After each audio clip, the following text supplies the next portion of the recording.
सफर हज की तैयारियां उरूज पर हैं। वज़ीर-ए-आज़म नरेंद्र मोदी की क़यादत में सेंट्रल हज कमेटी आज़मीन के बेहतर तरीके से खिदमत अंजाम देगी। मरकज़ी हज कमेटी के चेयरमैन अब्दुल्ला कुट्टी ने यह बात कही।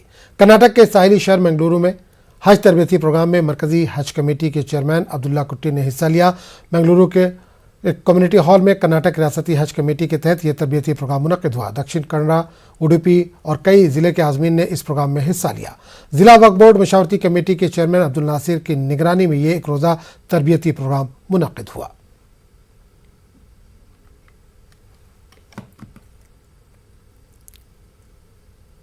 I am very happy to say, under leadership of Shri Narendra Modi ji, this year we can give good facilities, good service to all Hajis, Indian Embarkation Center and Saudi Arabia. The last week I visited Mecca and Medina for review meeting of the facilities. I can say very happily, I can say in Medina, our accommodation we decided inside the Markaziyya. Inside the Markaziyya means very near to Medina Masjid. And Mecca accommodation also, the process is going on. बेशक खासकर हमारी government जो बुमई साहब headed कर रहे हैं उसमें ना तो कोई तरह का मदाखलत है, उसमें जो भी चाहे सिर्फ उनका एक ही इरादा है, हाजियों को कोई तकलीफ नहीं होना और हाजियों से कोई परेशानी नहीं होना। उसके लिए फ्री हैंड दे के काम करने का मौका दिया है।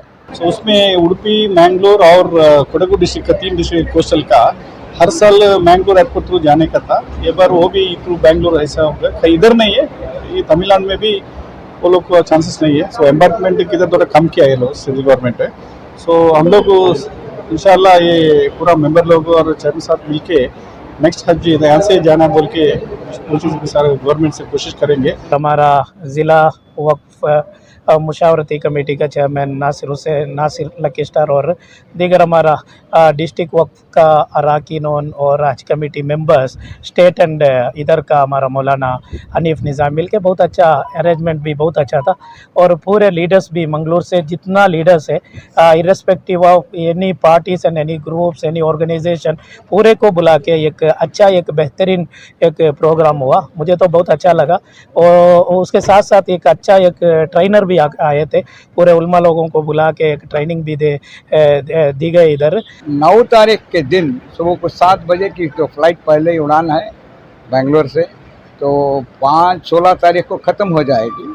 तो इंशाअल्लाह इसका यहाँ के जो मंगलूर के जो हाजी हैं 2265 हाजी हैं, तो टोटल मिला के 2700 हो सकता है 3000 भी हाजी जा सकते हैं। तो अभी वक्त है। तो रहा जो अभी तक जो हमारे को इतला ये नहीं मिली है कि रेट फिक्स हो। अभी 2-3 दिन में अभी अब्दुल्ला कुट्टी ने बताया सेंट्रल हज कमेटी वालों ने, तो इमीडिएट जो है 2-3 दिन में जो है इतला दी जाएगी तो कितना फेयर होगा, कितना पैकेज होगा। कर्नाटक में स्कूल और कॉलेज के निसाब में चंद तब्दीलियां लाने के बीजेपी हुकूमत के फैसले का वक्फ बोर्ड के चेयरमैन मौलाना शाफी सादी ने दिफा किया है। मौलाना शाफी सादी ने कहा कि किसी बादशाह या हुक्मरान के गलत कामों को निसाब में पेश नहीं किया जाना चाहिए।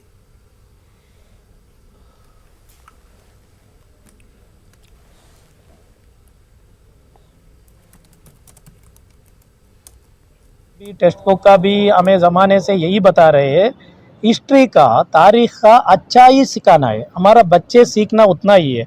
टीपू सुल्तान अच्छा काम जो करे, अशोक जो अच्छा काम करे वो सीखना है। अशोक जो गलत करे, टीपू सुल्तान जो गलत करे, औरंगज़ेब जो गलत करे, उसका ज़रूरत हमारा बच्चे सीखने का ज़रूरत नहीं है।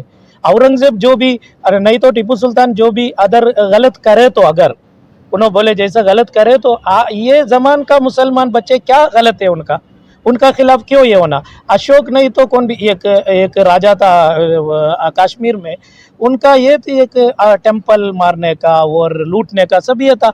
वैसा एक मज़हब को एक कैस्ट को ऐसा लगाव ये करे तो इधर लगातार प्रॉब्लम होते रहते, इसलिए ख़त्म करना तो तारीखी का अच्छा, हिस्ट्री का अच्छा ही हमारा बच्चे को सिखाना। हिंदू लोग अच्छा काम क्या करे, हिंदू राजा अच्छा काम क्या करे, मुसलमान राजा अच्छा काम क्या करे, वो सिखाने का ज़रूरत है। हमारा बच्चे का दिल का अंदर हिंदू मुसलमानों का भाईचारा पैदा करना स्टूडेंट्स सीखने का है, स्टूडेंट्स को अच्छा ही दिखाना है।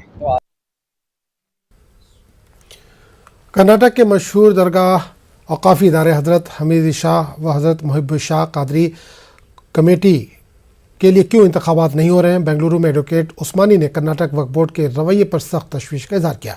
एडवोकेट उस्मानी ने कहा कि वक्फ ट्राइब्यूनल ने इस इदारे के लिए इंतखाबात करवाने और मजलिस मुंतज़िमा तश्कील देने के लिए 2 मरतबा अहकाम जारी किए, लेकिन वक्फ बोर्ड वक्फ ट्राइब्यूनल के अहकाम पर अमल नहीं कर रहा है। पहला ऑर्डर है 7th डे ऑफ सितंबर 2016 में पहला ऑर्डर हुआ, और दूसरा ऑर्डर हुआ 27th day of April 2022 last month. ये 2 ऑर्डर्स को भी total ignored by the Waqf board. They are not following this orders.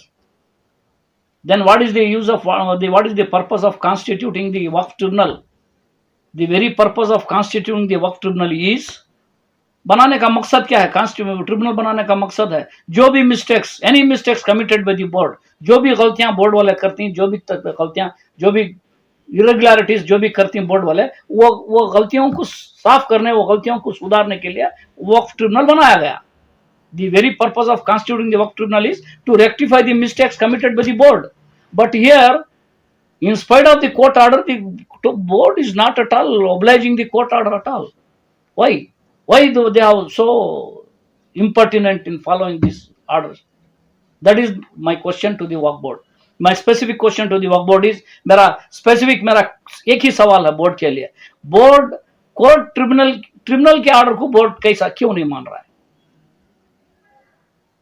पहली बार ऑर्डर हुआ 16 में, इलेक्शन नहीं करे, सेकेंड फिर ऑर्डर हो गया, फिर भी इलेक्शन करने तैयार नहीं है, क्यों? What is the reason? बच्चों की शादियों के लिए रिश्तों की तलाश में परेशान वालिदैन के लिए एक अच्छी खबर है। 2 साल के वक्फे के बाद बेंगलुरु में रूबरू प्रोग्राम मुनक्किद किया जा रहा है। मदरसा सैयदा ज़ैनब एजुकेशन फाउंडेशन के तहत 3 से 5 जून तक बेंगलुरु के कुद्दूस साहब ईदगाह में ये प्रोग्राम हो रहा है। अतीक साहब को अच्छी तरह मालूम है, मेरा एक दोस्त, मेरा साथी जो है अपनी लड़की के लिए 10 साल लड़के को ढूंढा। अच्छी खूबसूरत लड़की है, बीकॉम पढ़ी हुई है, तो अभी 10 साल रिश्ता तय करने में इतनी मुश्किलात आए। ये सब देखते हुए हमने जो है रूबरू जो है अब फिर से बड़े शानदार पैमाने में कर रहे हैं। आप तमाम देखते ही हैंडबिल आ चुकी है। ये जो है जून 3 तारीख को जुमा रहेगा। जुमा की नमाज के बाद ईदगाह हज़रत कुद्दूस साहब बेंगलोर में शुरू होगा। हफ्ते के दिन सुबह के 10 बजे से शाम के 6 बजे तक रहेगा। फिर इतवार के दिन सुबह के 10 बजे से शाम के 6 बजे तक रहेगा। ये जो है इसमें नंबर्स दिए हुए हैं, नंबर्स जो है दिए हुए हैं, आप कांटेक्ट कर सकते। तमाम लोगों के लिए है, जो एजुकेटेड है, जो कम एजुकेटेड है, जो टेक्निकली क्वालिफाइड है, गवर्नमेंट एम्प्लॉयज़ हैं, डॉक्टर्स हैं, इंजीनियर्स हैं, हर एक के लिए हर सेपरेट स्टॉल्स है। बुल्डाना जिले के गोविंदनापुर गांव के रहने वाले एक नौजवान को एटीएस ने गिरफ्तार किया है। जांच एजेंसियों के मुताबिक मुलजिम को मशकूक तौर पर लश्कर तैयबा में शामिल करने की कोशिश की जा रही थी। इसी के लिए इसे 10,000 रुपये की रकम फराहम करने का भी दावा किया जा रहा है। इस मामले में आज मुलजिम को अदालत में पेश किया गया, जहाँ इसे 3 जून तक के लिए पुलिस तहवील में भेज दिया गया है। पुलिस मामले की जाँच के लिए जम्मू कश्मीर भी जाएगी।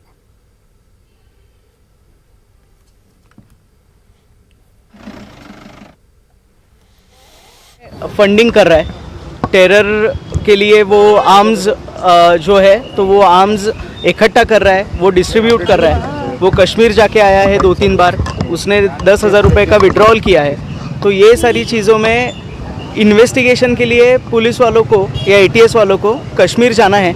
इसके लिए उसको 3 तारीख तक, 3 जून तक उसको रिमांड पुलिस कस्टडी जो है एटीएस के पास वो दिया गया है। बुलेटिन में फिलहाल इतना ही। अगले बुलेटिन में आपसे फिर मुलाकात होगी। आदाब।